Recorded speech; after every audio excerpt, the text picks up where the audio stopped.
Hello, folks. If you are in the building, we are going to get started with our next panel. Welcome in, welcome in. For those of you who I have not met, my name is Libby. I'm the CEO and Executive Director here at Holberton School Tulsa. Welcome to campus. We're so glad that you are here. I am thrilled to be able to moderate this panel. I feel like, especially with this type of a conversation, there's tension in what the industry is doing now, where it should go. And so I just want you all to be prepared that I will be leaning into that. And I am here to make sure it doesn't get ugly. I'm going to have our panelists do a quick round of introductions, and then we'll get started with some of our questions. So kick it off to you first. Thanks, Libby. You rock. I'm Charlie Spears, native Tulsan. Peter and I are here on behalf of a group called Tulsa DAO. He can talk about that. I'm a musician, a drummer, and my 9 to 5 or maybe like 7 a.m. to 12 p.m. job is I put Bitcoin mines in rural locations here in Oklahoma. But I've been in this space a long time. I've seen it come and go. It's been volatile and exciting and sleepless at times. So.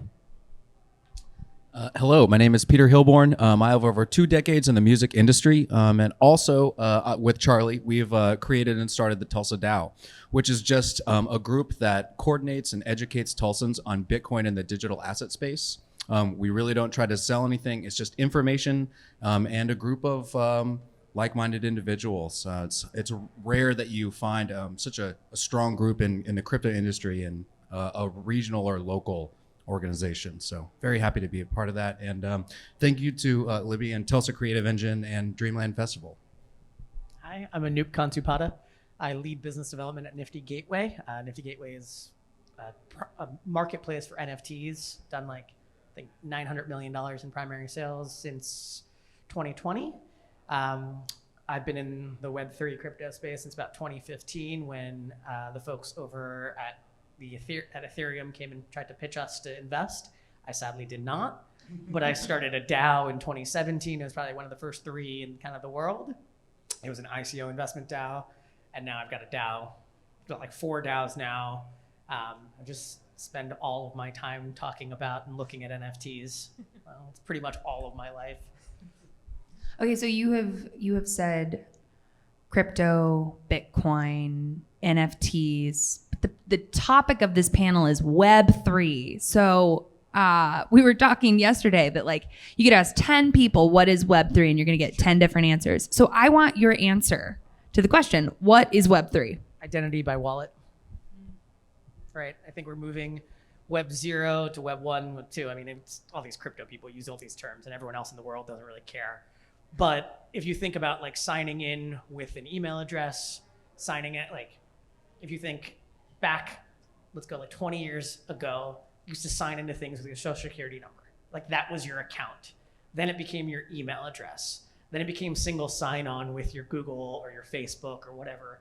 And then now it's identity based on your wallet. And the actions that you do with your wallet define kind of who you are on the internet. I think I said if you ask 3 people what it is, you'll get 4 different answers. So I'll expand on another way to, talk about it. I like to say the internet as it exists in what we might call Web 2, a lot of it is permissioned, and it's a transition to a future which is more permissionless. That means that if you have a wallet, that's really the only requirement for you to engage with the broader space. I'm both a critic and endorsing of what Web3 I mean. It's a very broad, ambiguous term. I don't know. I'm one of those cynics who's like, will we call it Web3 in like 10 years? And I don't really know. I don't even know if I really care to try to, reflect on it. Because as long as we figure out like how we're going to talk about it. This is a permissionless future. There's really not a whole lot to add to that. I just think in a lot of my music circles who aren't so natively crypto savvy, Web3 has kind of become this catch-all for anything that involves crypto. And I think that's what we're trying to fight or I don't want to talk for anybody else, but at least for me, that's what I'm trying to fight in regards to people discussing and talking about Web3. Just because crypto is involved does not mean that it's Web3. So I just wanted to say that. I'll add one thing with the permissionless. You have to understand what permissionless means to understand why this matters.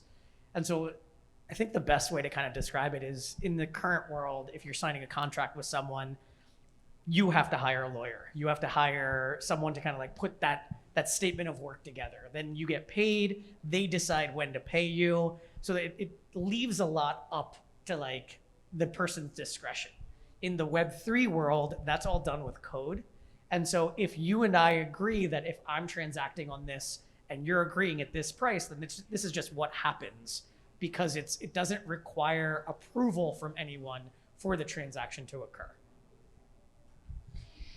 I don't want to spend a ton of time talking about crypto, but I would like to ask just a couple of quick questions, and then I want to kind of take us elsewhere. For those of us that have been watching the rise of some of these particular cryptocurrencies, do you expect to see the same boom and bust as a normal market? I mean, I feel like we've seen it with NFTs as well, where there was this kind of fad around this thing and then there was a bust. And so for folks in the room who aren't plugged into the industry, aren't paying attention day in and day out, like, how do we know what to trust? And how do we know what is just maybe a fad, even if the underlying technology is good? I mean, I've been doing this for a decade, so I have some battle scars. And I do expect it to be highly cyclical. We have moments of extreme euphoria across these space, and you have moments of extreme depression that just lasts forever. What's interesting is that this particular downturn, there seems to be, in contrast to others, previously there would never have been a panel at the downturn in any capacity. 100%. Now there's like people who are still interested, because consensus is that, okay, we don't know what it's going to look like, but it's going to be here to stay and I should pay attention. My controversial opinion is that I think Web3 is a more palatable version to talk about crypto. So I find those terms kind of inextricable. As I stated before, how Web3 is kind of a catch-all for people. Charlie's exactly right. It's a positive and a negative. I think it opens the door for a lot of conversation and a lot of what it is. I think it's cognizant and more on the forefront of people's minds currently. Everything in life goes in cycles, right? If you kept your jeans from the 90s, you get to wear them now, right? So I think, as with everything, of course, yes, there's going to be booms and there's going to be busts. I kind of don't have a strong opinion on in 10 years if we're going to be viewing NFTs kind of how we are now. I assume and I imagine that they're going to evolve and improve and they're going to be integrated in our daily lives, but I just don't have the expertise to kind of weigh into that sort of future. But it is all cyclical, so there will be another NFT cycle. I don't know when it's going to be, and then that cycle will also come down. So I don't know. Sorry for the non-answer.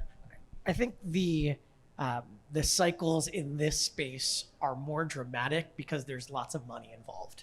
And because there's lots of money involved, we see lots of news of, holy shit, they all lost all their money, right? But then if you look at the stock market at the same time, you see companies like Target going down like 75% in a single week.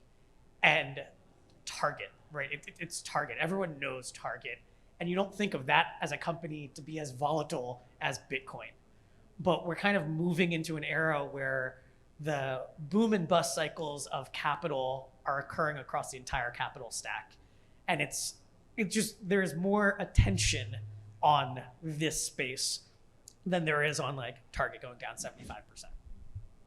So when I think of those things that have boom and bust, the kind of specific cryptocurrencies, the Bitcoin, the Ethereum, the NFT market as well, what are the ways that Web3 is being utilized that we don't know about or we haven't heard about yet? What what do you think is up and coming? Either that has already started to manifest in the market, maybe that's talking about some of the work that you all do, or that you think should be happening because of the technology. So, digital asset ownership is really interesting because we all associate value to internet things in a way that is very different than our parents' generation and the generation before them. I was telling Bianca yesterday, she was like, I don't get NFTs. And I said, if someone sends you an email from a Yahoo address, how do you think about it? If someone sends you to a website that's a .net instead of a .com, how do you think about it? So we already associate these values, right? And there's already this like digital asset ownership. Some of the things that are interesting that are happening in this space is this past week, I closed Starbucks, bringing them into the Web3 space.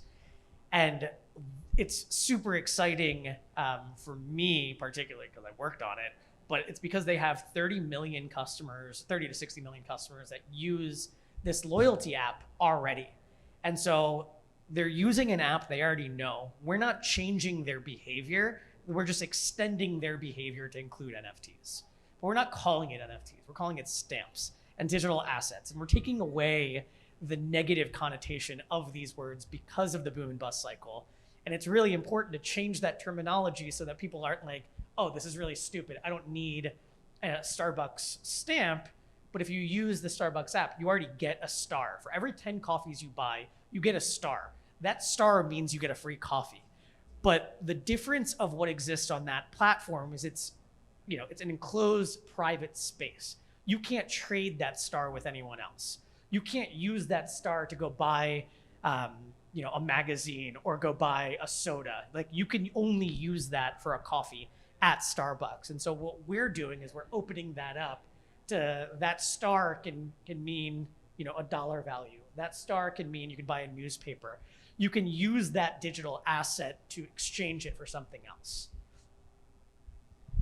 I'm particularly excited for, all three of us use the term DAO, or decentralized autonomous organization. This is a very nascent, young concept. And what it gets at is underneath all this NFT stuff, blockchain, is a revolution in how we come to consensus. Because consensus is a building block for society, which then strengthens contracts, business relationships, personal and family relationships. These are building blocks of how we communicate with one another. And what is happening is the building blocks of how we organize ourselves and agree on things is changing. If we haven't talked about music yet, but this gets very important. We will. Yeah, this gets very important when it comes to the business of music and just the nature of being a creative, because a lot of the challenges, for the past 20 years, kind of post-Napster, things have changed a lot with how your creativity is governed in both good and bad ways. And so the building blocks of how you can be secure and own things, own ideas, export those things, and the friction that previously existed, that's changing. And I'm optimistic that a lot of it goes away. Just adding to that for a second, the reason why blockchain works is because it's open, right? And so when you talk about something like music, you talk about the flow of money, and then you get to see if you're being fucked or not, right? Like previously you couldn't see that, right? Like, it's private bank accounts moving from one to here to there, whatever.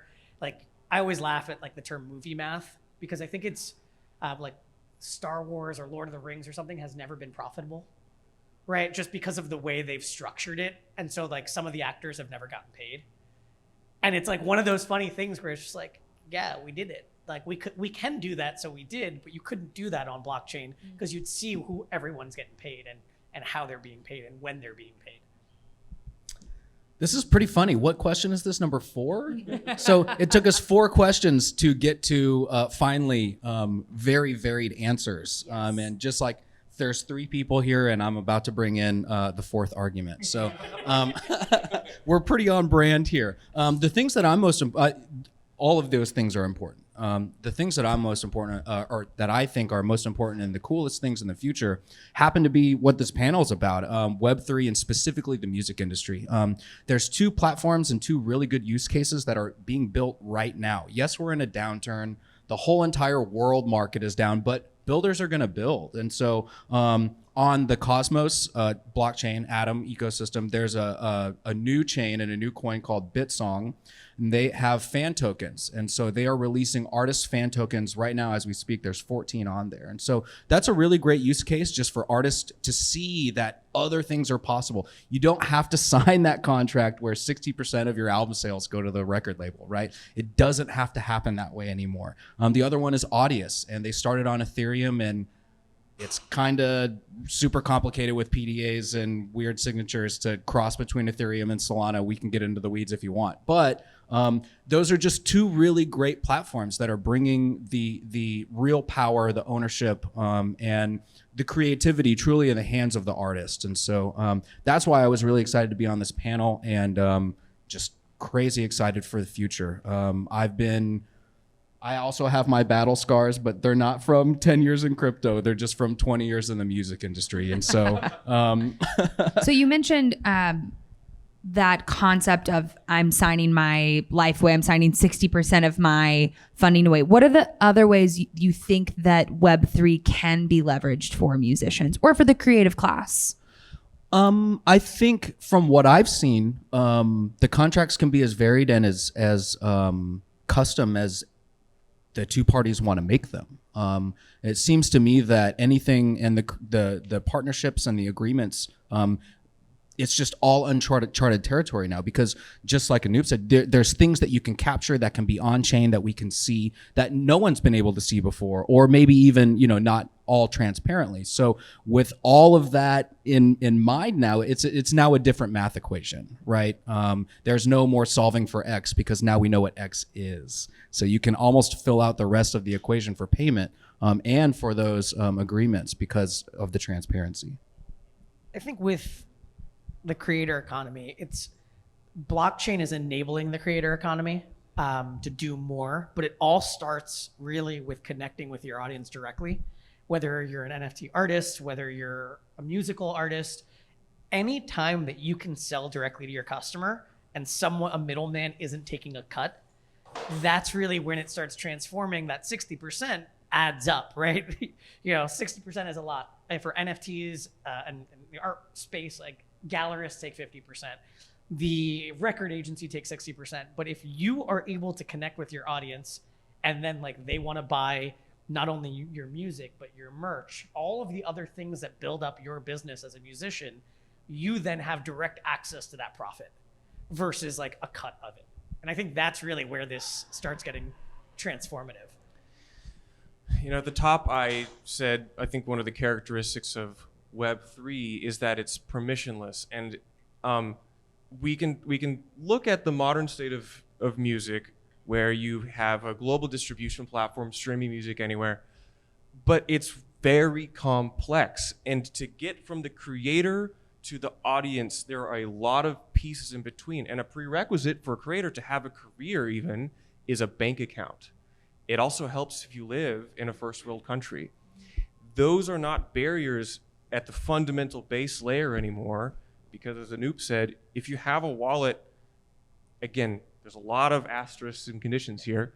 If you have a wallet, that is your bank account and your identity. And that doesn't know what the color of your skin is. It doesn't know where you live. It doesn't care who you are. That is your door and gateway into direct engagement. And because we have this new layer of consensus, we don't need a mechanism to transmit $1 from the United States to a creator in Africa. That's been a barrier historically. And so the thing I get really optimistic about is that enables very different opinions to engage the creative marketplace. A lot of times, creators, especially, and the best artists come from stuff kind of outside the Overton window of what's okay to talk about. And so a lot of those have been gated by what they can and can't say and get to market. If you have much less of a barrier to get to market, I think that's just very optimistic for creators all around. So that's a long-winded way to talk about that. So my favorite business book, which I have a firm belief that there's one graphic in every business book worth learning, and the rest of the book you can just throw out. But it's a book called Crossing the Chasm, and it talks about the discovery journey of a new customer trying to learn something, especially when technology, the good, the service you're selling is totally out of left field. And my favorite thing about the graph is that you've got a clearly early defined movers. You all are early movers. You're eager, you're researching, you have probably newsletters that you read in the morning about Web3. 20 or 30. And then I would like to think that a lot of our audience might be in the next notch, still on this side of the chasm, interested, maybe persuadable, takes a little bit of time to learn, but eventually they get on board. How do we cross the gap between enthusiasts and then probably younger generation folks that just kind of get it quickly, and an older generation or folks that have extreme skepticism, especially in industries where the technology could really be transformative? I think it really comes down to utility, right? At the end of the day, if you're buying a speculative asset or you're buying a speculative like product, it's not as useful as something that actually works to benefit your life. And so, you know, the Starbucks example where it's just extending what you've already done. In music, it's, you know, being excited about the person who, like, there's a company called Royal, and you can buy like an NFT that gives you rights to a percentage of the revenue that comes from that song. And so all of a sudden you feel enabled that like you're a business owner of this song. And so like, it's little things like that that give you a better and stronger emotional feeling where you're connected to the product that will get you further along the line.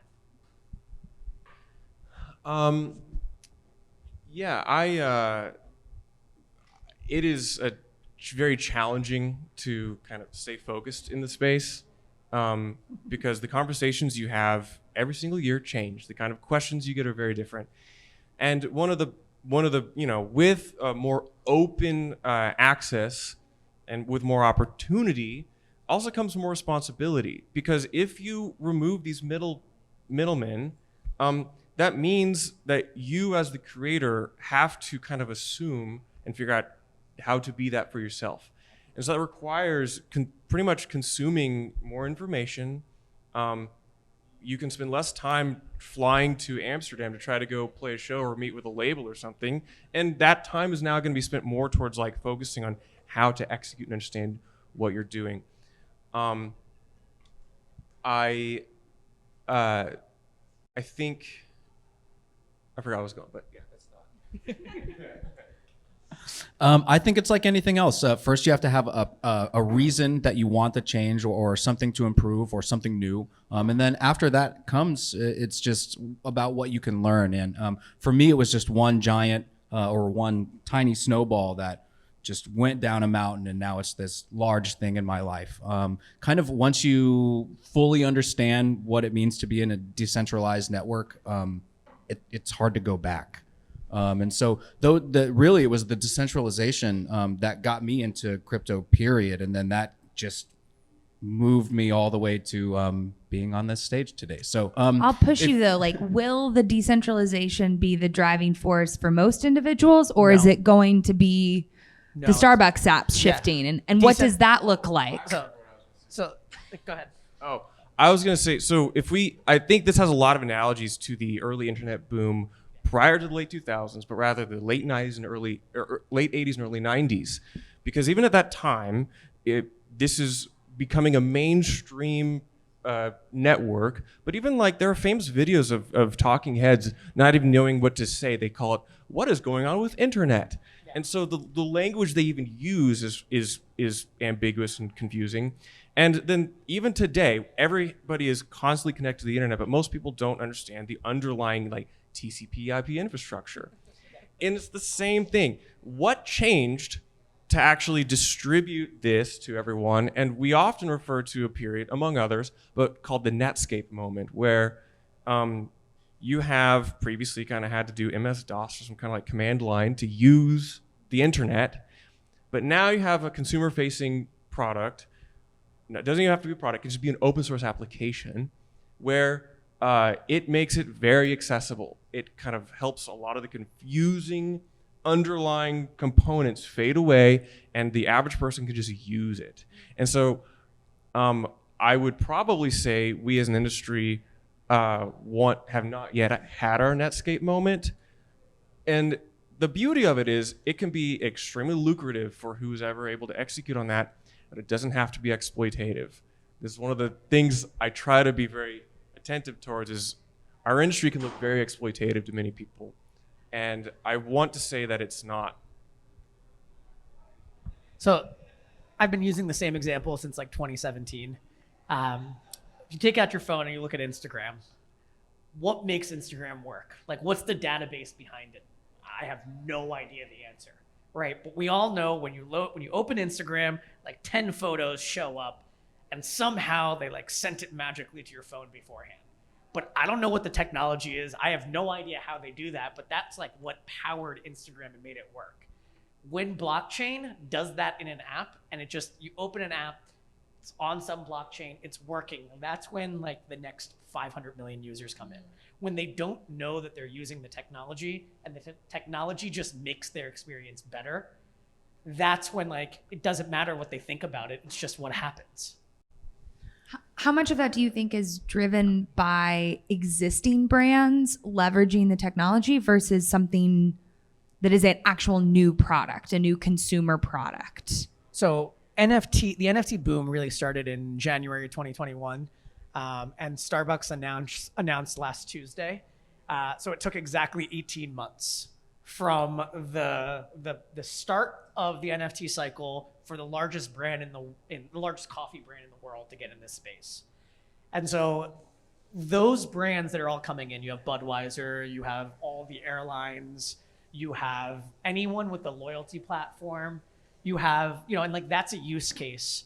Loyalty and rewards is a use case for blockchain that just makes sense, and it's easy, and it's going to bring over 100 million, 200 million, 500 million customers into that without knowing what they're doing. So I don't think it's creating a new product. It's extending the existing product to be blockchain enabled to bring that user base in. And I think it's different industry to industry. For me, I want the revolution to happen. I want there to be something new that musicians are going to have to do in Web3, in crypto, to be able to capture more of autonomy in their own creative careers. And so I think it's going to be different, industry to industry, product to product, and just what each industry or product needs. I think the music industry, in terms of contracts and labels, that's something that needs to heavily be disrupted, right? There's how many movies, books, TV shows, articles that you see all the time about some record label or some artist getting screwed over, right? So now, honestly, do we see newspaper articles and books and tweets about Starbucks screwing people over on their gold star reward program? Probably not as much as the music industry, right? And so I think, as we open today with how diverse Web3 is, I think the use cases and also the urgency and the need for them in the future are going to be just as wide as kind of the topics that all three of us have discussed today. And so for me, it's really hard to pin down into one thing. I don't know. For a lot, I agree with the mass adoption will come from the Netscape moment.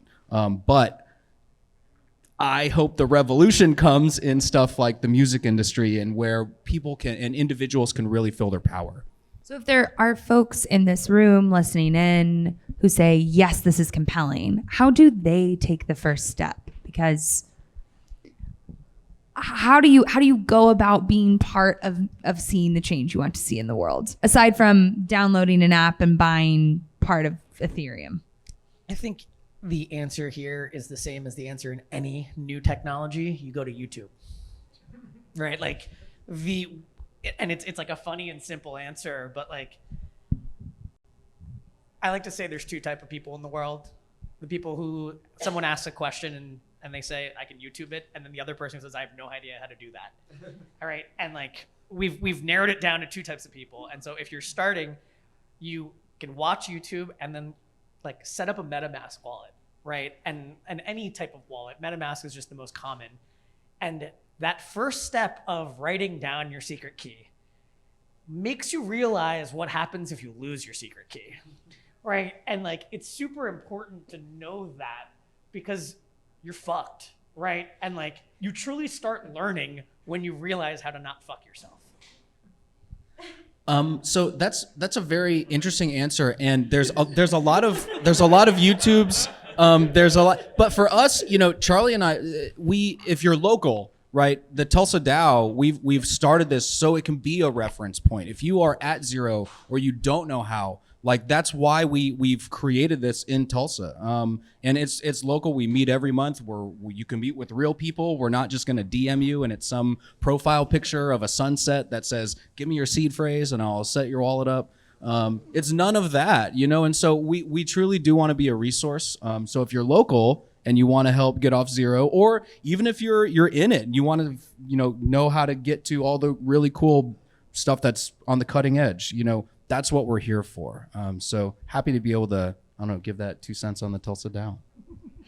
Yeah, YouTube is a great place for all this kind of stuff. There is so much information there, which can often be a bad thing. I think that's why a lot of people, because I would say like half the stuff on YouTube is going to be absolute horseshit.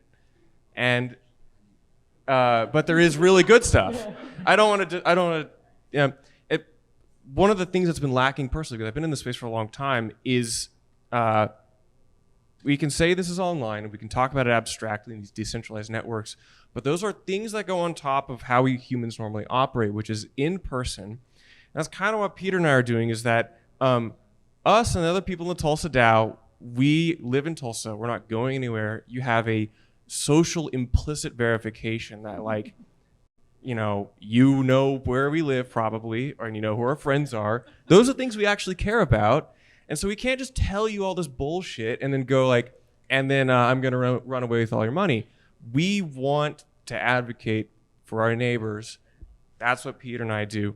So the Tulsa DAO, that's a very broad stroke to say there's a group of us in Tulsa who are trying to educate people and show people. And then we can get into specific, like, that YouTube video is good, that YouTube video is bad. We're agnostic, we're split on this YouTube video, that kind of thing.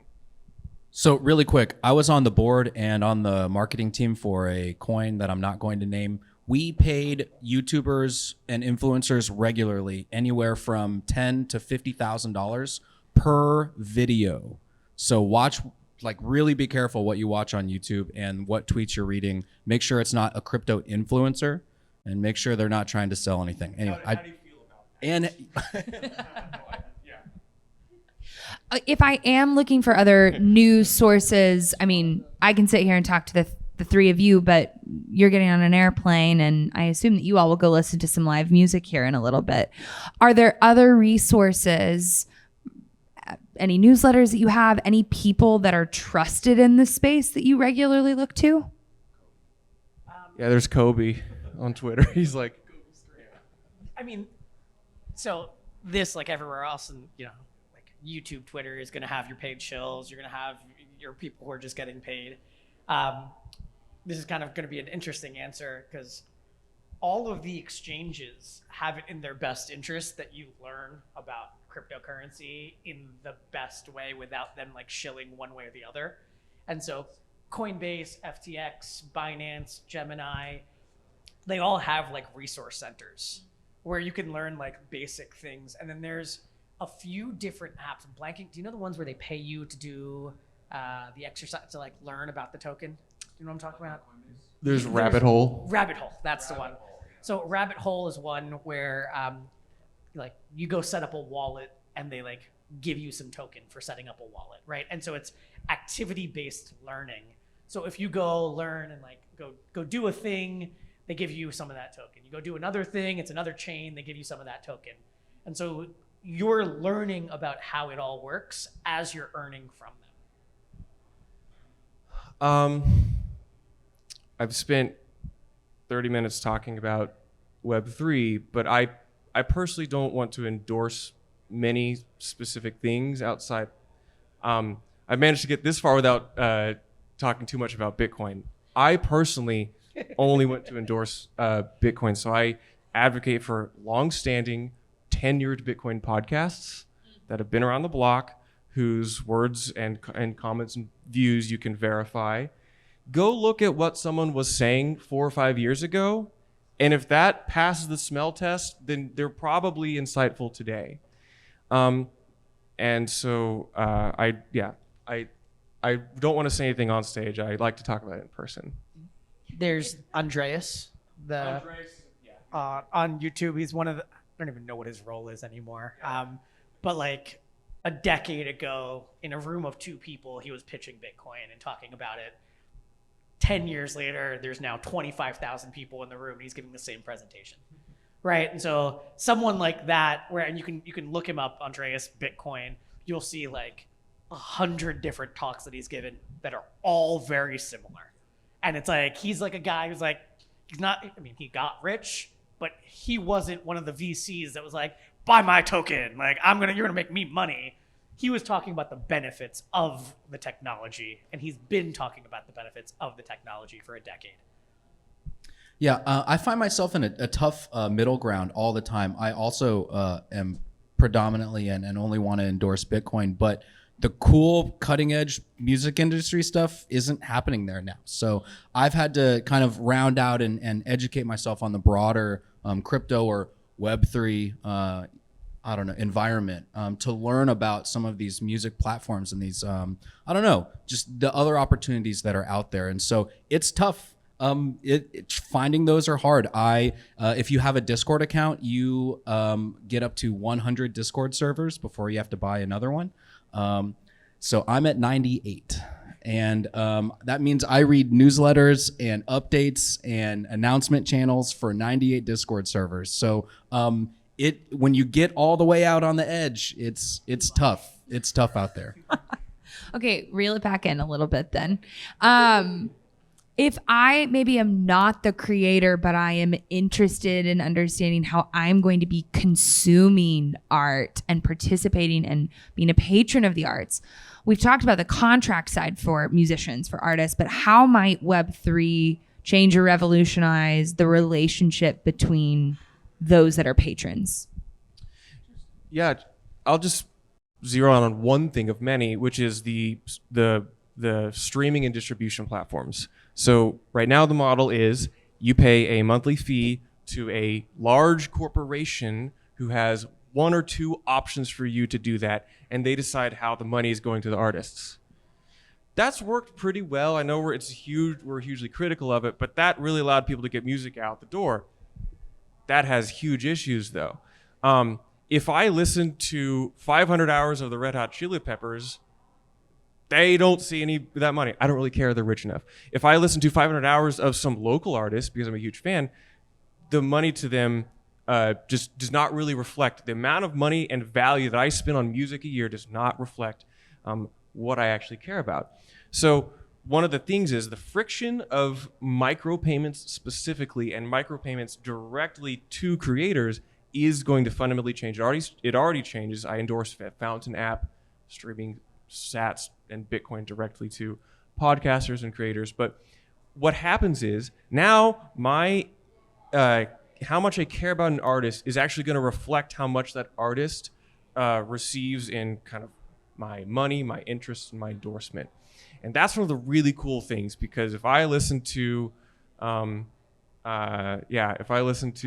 hours of Peter's sets, which he can now post because there's less copyright issues, he's gonna see that money directly.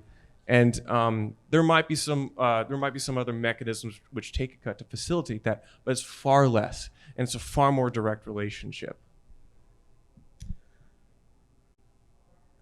What was the question again? The patron relationship to an artist, to a creator, how might that impact those of us in the room that are not artists but want to show? This isn't necessarily music. There's a local artist and scientist named Tyler Thrasher. Raise some heck. Raise some heck. He has launched this, what is it called? Alchemy Bugs NFT collection. And it is one of the coolest things.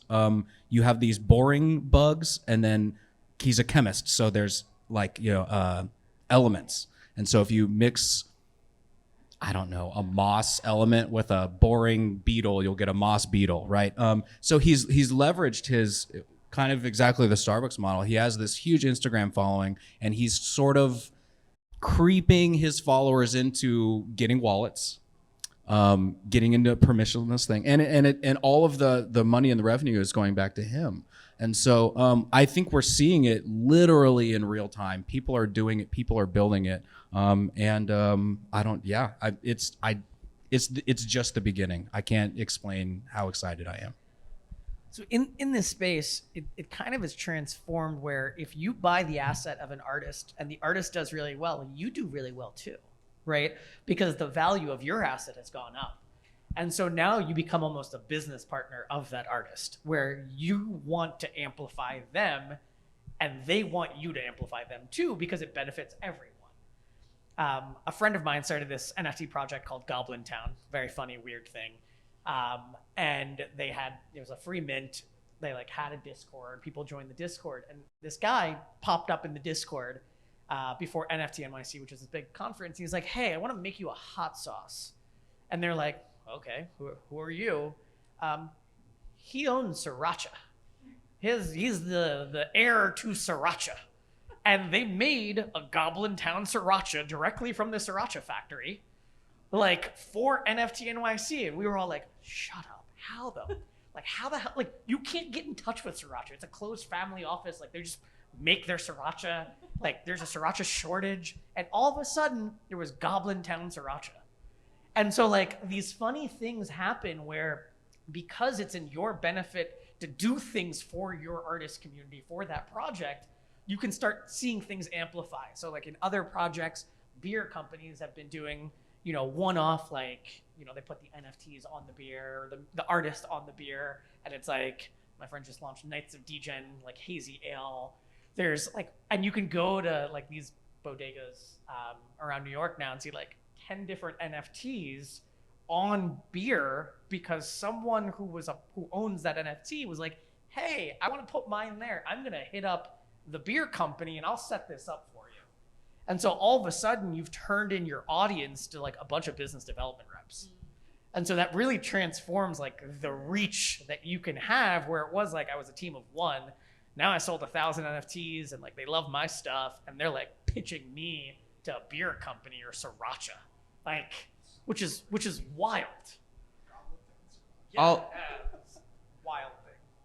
I'll pivot on this topic a little bit because I don't want to sound a lot of what we talk about may sound overly commercial because that's where a lot of the opportunity and incentive is. But depending on your view of the future, as everything becomes increasingly politicized and money itself, payment platforms, distribution platforms are squeezed or censored, it's going to be much harder to directly support the ideas that you believe. And so part of Web3, which is this kind of beautiful tech optimism, also has this side to it and component, which is it is built for a volatile and disharmonious future. And it's one of the only tools I think that we're going to have that in open permissionless networks and blockchains to be able to coordinate ourselves and raise funds, endorse things, organize protests. It is at its nature disruptive, and it's not always a positive thing. Ultimately, we look back at a lot of the social movements in history, the progressive movement of the 60s, and that was extremely restricted by the state. But we look at that and we say that was a positive thing. I think we'll see similar movements this decade, which are going to be very deeply politicized. When the money itself becomes restricted and politicized, you need networks and open access. So we can say we can support and be and I get really excited. I can directly profit and capture some of the value by an artist that I like. But imagine this is not just an artist. Maybe it's a protest artist. I can bind my views to them, and it's a very interesting direct way. I don't have to trust PayPal. Any other thoughts here? I was going to open it up and see if anyone had questions. We have just a few minutes left, but I can run a mic out if I need to. So I have a question, and maybe I'll just speak loud. Awesome. Thanks. So I'm kind of curious here. I've heard a lot about like monetizing capitalize really on kind of the disaggregate, right? How can philanthropy still be that catalyst like it's been for artists for time and time, and actually act as that catalyst in an age, especially of disaggregation and monetizing in Web3?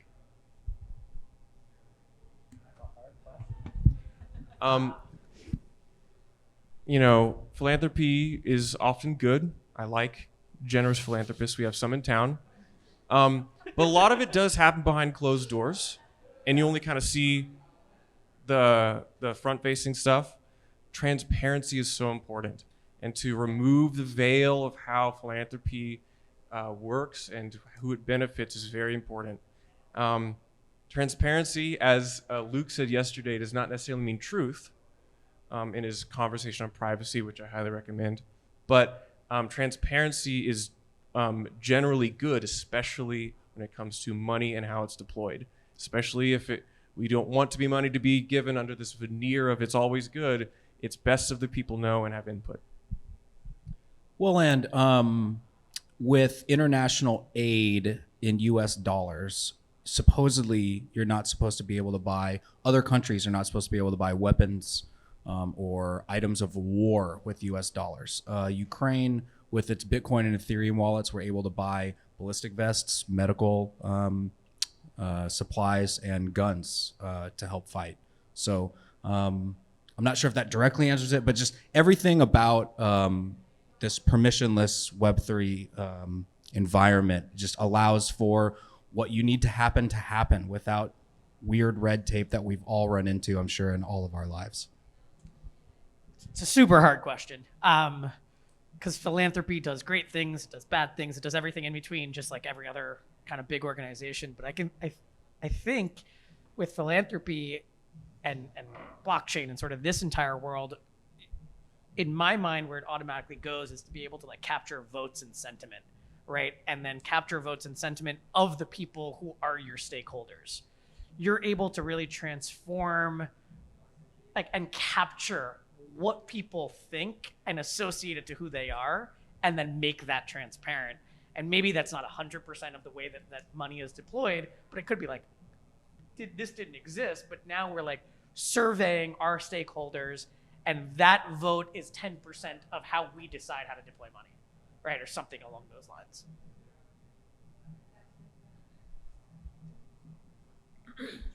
This question's for Anoop. Talked to these guys enough.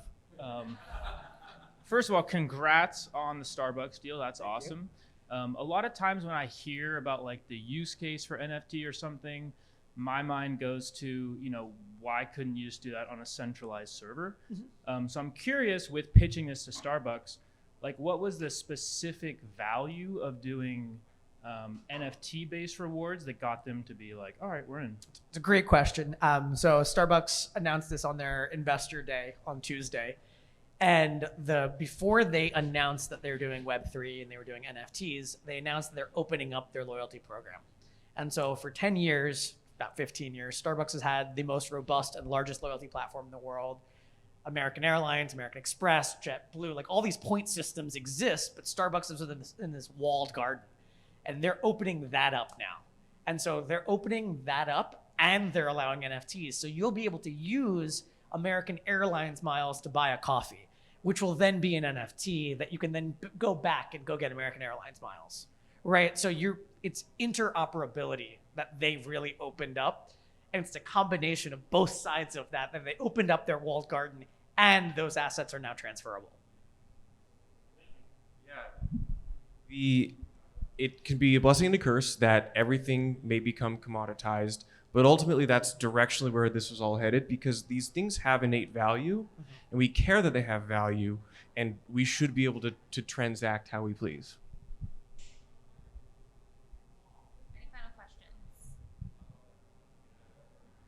Okay, Charlie, Peter, Anoop, thank you so much. I think they're sticking around and can answer any more questions that you might have. Please visit the Tulsa DAO table up front, and we'll clear the stage for the next panel. Thanks, folks.